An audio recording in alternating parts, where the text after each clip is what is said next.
Welcome back to my channel. तो आज हम पढ़ने वाले हैं physics class 7th ICSE board का chapter in physics which is heat. Okay, तो ये है chapter heat. So let's start this chapter. तो हम इस बार इसका फर्स्ट यूनिट पढ़ेंगे क्योंकि इसमें 4 यूनिट्स हैं। तो इसका पहला यूनिट क्या है? पहला यूनिट है कि heat and it's general effects, and also हम पढ़ेंगे इसके यूनिट्स के बारे में। ठीक है, तो चलो शुरू करते हैं फर्स्ट यूनिट को। सबसे पहले हम बात करते हैं हीट क्या होता है। हीट एक एनर्जी है, जैसे कि हम लोगों ने पढ़ा होगा एनर्जी चैप्टर में, आप लोगों ने पढ़ा होगा। मैंने अगर चाहिए वीडियो तो बता देना। तो एक एनर्जी होती है हीट। तो देखो, एक सबसे पहले बात हम करते हैं एनर्जी। एनर्जी फुल वीडियो में आप देख सकते हो, उसके बारे में पूरा बताया, बट एनर्जी में आपको भी छोटे छोटे शॉर्ट में बता देती हूँ कि energy is the capability to do work.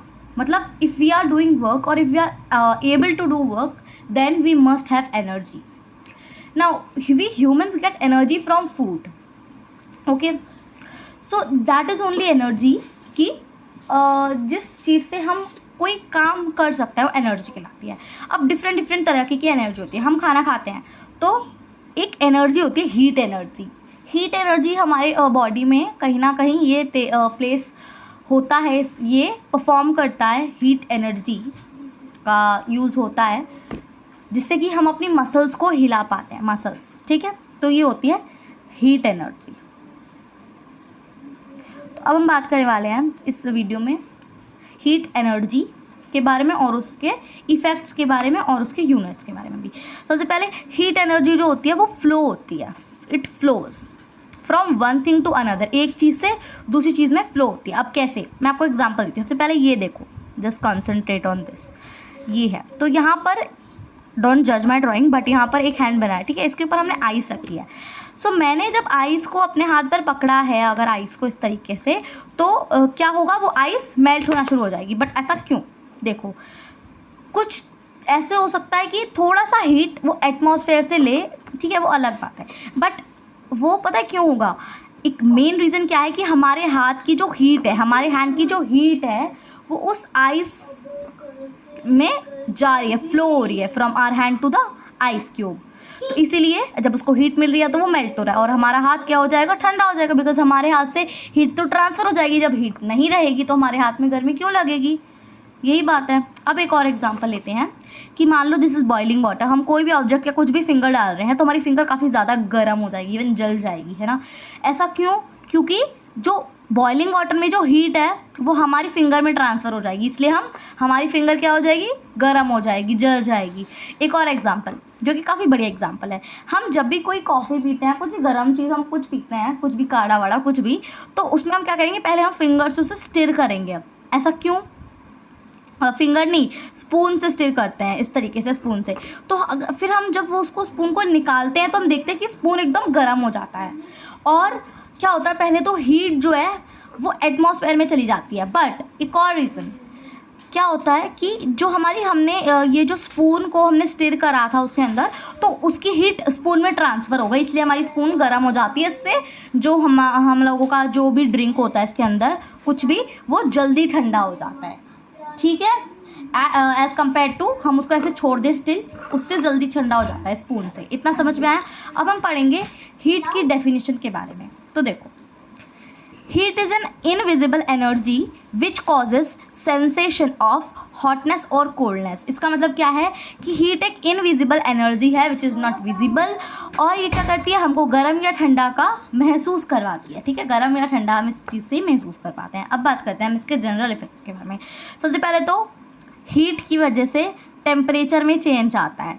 Temperature में चेंज क्यों आता है, मैं आपको अब बताती हूँ। मान लो कि कोई ऑब्जेक्ट है, उसके अंदर हम अगर उसके अंदर हीट एनर्जी हम डालेंगे या कुछ भी, देखो जस्ट सपोज मैं आइस की एग्जांपल लेती हूँ। एक आइस क्यूब है, ठीक है, आइस क्यूब है, तो इसके अंदर अगर हीट एनर्जी जाएगी तो ये क्या हो जाएगा, थोड़ी देर में पिघलना शुरू हो जाएगा, पिघल जाएगा ये। वहीं अगर वाटर में से, अब ये बताओ, जो हमारा पानी होता है इसकी बर्फ़ क्यों बनती है? क्योंकि उसके अंदर से सारी हीट एनर्जी को निकाल दिया जाता है, उसके अंदर हीट एनर्जी बचती ही नहीं है, तो वो आइस बन जाता है। इसी तरीके से अब जब ये ऐसा होगा तो उसका टेम्परेचर तो ऑफकोर्स चेंज होगा हीट एनर्जी की वजह। अच्छा वो सब छोड़ो, अगर हम पानी को गर्म करने रखते हैं, उबालने रखते हैं, तो गर्म हो जाता है ना, हीट एनर्जी की वजह से। तो अगर गर्म हो रहा तो मतलब गर्म या ठंडा मतलब टेम्परेचर में चेंज होना, ठीक है। अब बात करते हैं शेप की। तो ऑफकोर्स एक ऑब्जेक्ट है, जैसे कि मान लो आइस क्यूब है, अगर वो मेल्ट हो जाएगा हीट एनर्जी की वजह से तो उसमें क्या ही रहेगा, उसका शेप तो बिगड़ जाएगा। अब स्टेट चेंज होता रहता है, हमको पता ही है, solid to liquid, liquid to gas, gas to solid, ऐसा होता रहता है। अभी हम इसके बारे में ढंग से पढ़ेंगे, इंटर कन्वर्जन के बारे में, स्टेट ऑफ मैटर। अब बात करते हैं केमिकल चेंज। तो इसकी वजह से केमिकल चेंज भी होता है, it brings about chemical change हुआ है। एक एग्जांपल देती हूँ, यहाँ पे देखो कैल्शियम कार्बोनेट है, कैल्शियम कार्बोनेट है। जब इसका मतलब क्या होता है कि ये क्या है, हम इसको अगर मान लो हीट करेंगे बहुत ज़ोर से, इसका मतलब ये होता है भाई मार्बल, मैं एक बार लिख देती हूँ, ये मार्बल होता है, कैल्शियम कार्बोनेट मीन्स मार्बल। अगर हम इसको स्ट्रांगली हीट करेंगे तो ये डिवाइड हो जाएगा into calcium dioxide and carbon dioxide में, ठीक है। तो ये है, अगर हम इसको हीट करेंगे स्ट्रांगली तभी ये होगा। अब हम नेक्स्ट पेज पे चलते हैं, पढ़ते हैं inter conversion of the states of matter. अब आप इसको ध्यान रखो, देखो इंटर कन्वर्जन हम लोगों ने पहले पढ़ा होगा बट दोबारा पढ़ लेते हैं हम इसको ध्यान से। तो इंटर कन्वर्जन मतलब होता है एक स्टेट से दूसरे स्टेट में चेंज होना। अब जैसे अगर हम बात करें तो यहाँ पे आइस यानी कि सॉलिड, मैंने एक एग्जांपल लिया आइस, ठीक है। यहाँ पे वाटर और यहाँ पर वेपर यानी कि एक गैस। तो यहाँ पे एक सॉलिड है, यहाँ लिक्विड है और गैस है। अगर मान लो सॉलिड किसी लिक्विड में कन्वर्ट हो रहा है, यानी कि आइस अगर वाटर में कन्वर्ट हो रही है, एग्जाम्पल है, तो उस प्रोसेस को हम बोलेंगे मेल्टिंग, वो प्रोसेस कहलाएगा मेल्टिंग। वहीं अगर इसका अपोजिट होगा, यानी कि वाटर को अगर हम आइस में कन्वर्ट यानी कि लिक्विड को अगर हम सॉलिड में कन्वर्ट करेंगे तो वो क्या प्रोसेस कहलाएगा, फ्रीजिंग। अब वाटर को हम वेपर में कन्वर्ट करेंगे तो क्या कहलाएगा, बॉइलिंग, यानी कि लिक्विड को गैस में करेंगे तो बॉइलिंग, और अगर गैस को लिक्विड में तो कंडेंसेशन। वहीं एक और प्रोसेस होता है जिसमें कि एक सॉलिड डायरेक्टली गैस में कन्वर्ट होता है without converting into liquid state, तो उसको हम क्या बोलते हैं, प्रोसेस को हम बोलते हैं सब्लिमेशन। और इसका अपोजिट होता है, जैसे कि गैस अगर सॉलिड में कन्वर्ट हो रही है तो वो क्या कहलाएगा, डिपोजिशन।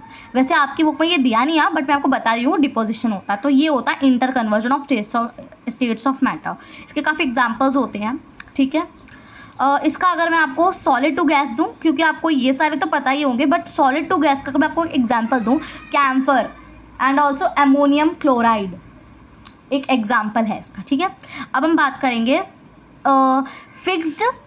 अब हम बात करेंगे बॉइलिंग पॉइंट, फ्रीजिंग पॉइंट, इन सब पॉइंट्स के बारे में। सबसे पहले कोई भी ये सारे जो प्रोसेस हैं, एक फिक्स्ड टेम्परेचर पर, जिस टेम्परेचर पर ये सारे प्रोसेसेस दे टेक प्लेस, जिस टेम्परेचर पर, जिस पर्टिकुलर टेम्परेचर पर, फिक्स टेम्परेचर पर ये सारे प्रोसेसेस, मतलब अलग अलग प्रोसेस जो होते हैं, जैसे कि मान लो एक फिक्स टेम्परेचर है जिस पर आइस जो है लिक्विड में कन्वर्ट होती है, आइस जो वाटर में कन्वर्ट होती है, वो क्या हो जाएगा, फ्रीजिंग पॉइंट, बिकॉज इस जो प्रोसेस है उसका एक फिक्स टेम्परेचर। अब जैसे मेल्टिंग, जिस फिक्स टेम्परेचर पे ये प्रोसेस मेल्टिंग हो रहा है उसको बोल देंगे मेल्टिंग पॉइंट। सिमिलरली सारे, जब आपको बस क्या करना है, बस इनका जो प्रोसेस वो लिखना है और बस पॉइंट लगाना। जैसे अगर मान लो लिक्विड अगर वेपर में कन्वर्ट हो रहा है, वाटर अगर वेपर में कन्वर्ट हो रहा है एक फिक्स टेम्परेचर पर, तो वो फिक्स टेम्परेचर क्या हो गया, हमारा बॉइलिंग पॉइंट। आई थिंक अब आप समझ गए होंगे।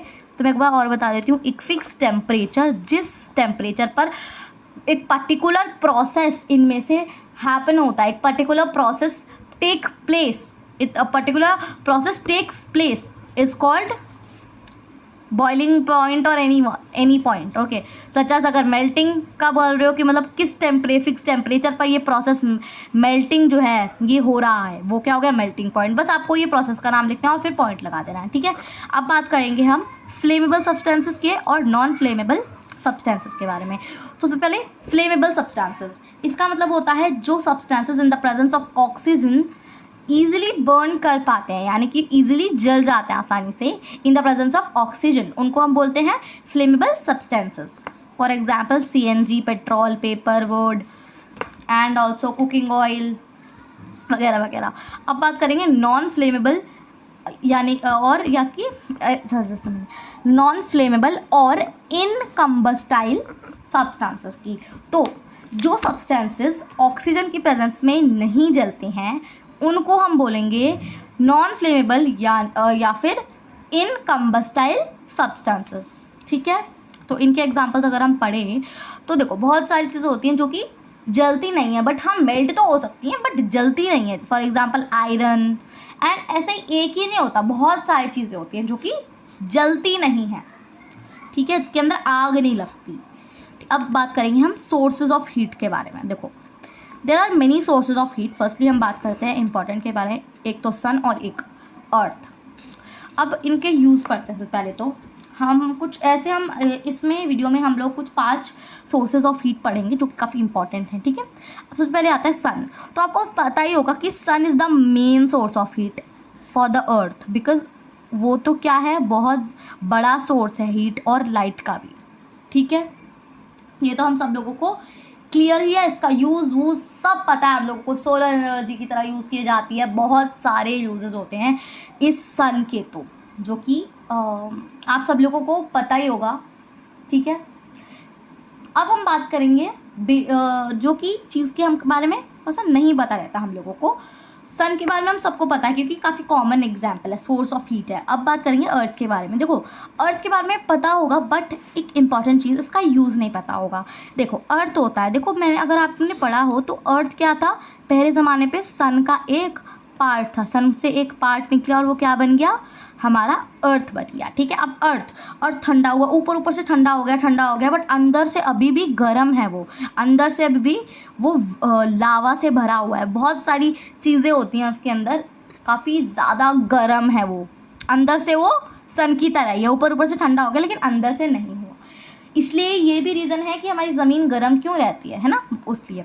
अब हम बात करेंगे कि इसका यूज़ क्या होता है। देखो क्या किया जाता है कि अर्थ के सरफेस के नीचे गड्ढा किया जाता है, होल बनाए जाते हैं, ट्यूब्स, उसके अंदर पानी, ट्यूब्स की हेल्प से पानी अंदर भेजा जाता है। फिर पानी क्या होता है, क्योंकि काफ़ी गर्म होता है तो काफ़ी तेज़ी स्पीड से काफ़ी सुपर हीटेड स्टीम बन के वो क्या आता है, बाहर आता है।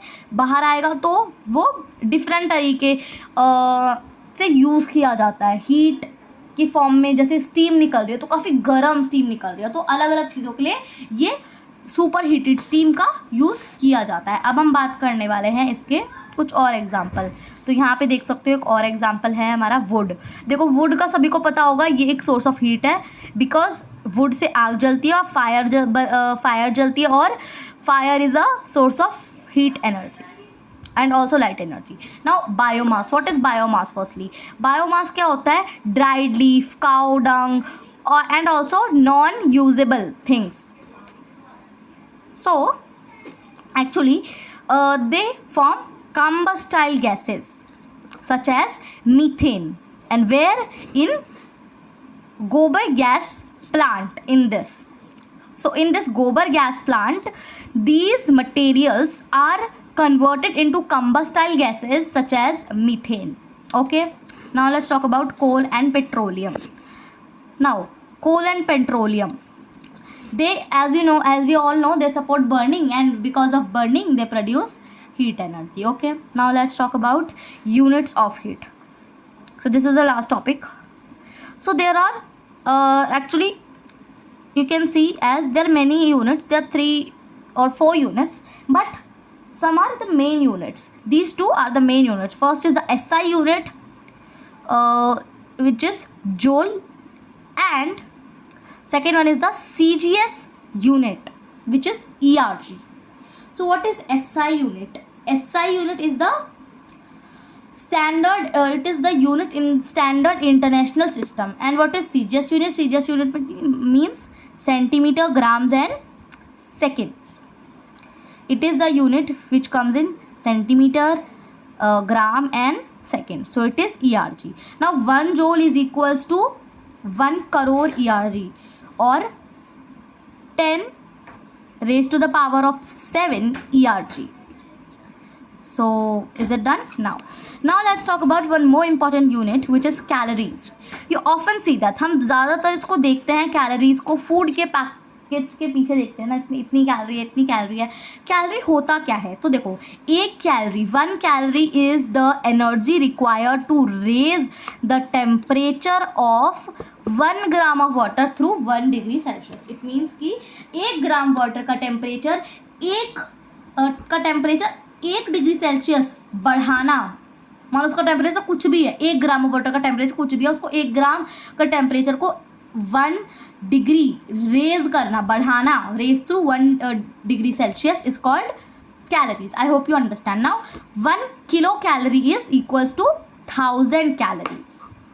Okay, now 1000 calories again. Now 1 kilocalorie, it means 1 kilocalorie is the energy required to raise 1 liter of water through 1000 degree Celsius. Now is it clear? Now let me just tell you that 1 calorie, it's CAL, okay, CAL. So 1 calorie is equals to 4.2 joule. 4.2 joule. Now I've also told you the relationship between them, relation of these units. So thank you for watching my video, but please do subscribe my channel. Thank you for watching this video, and for more such videos, of course subscribe my channel and also click on the bell icon so you get the notifications of my videos. Thank you. Bye bye.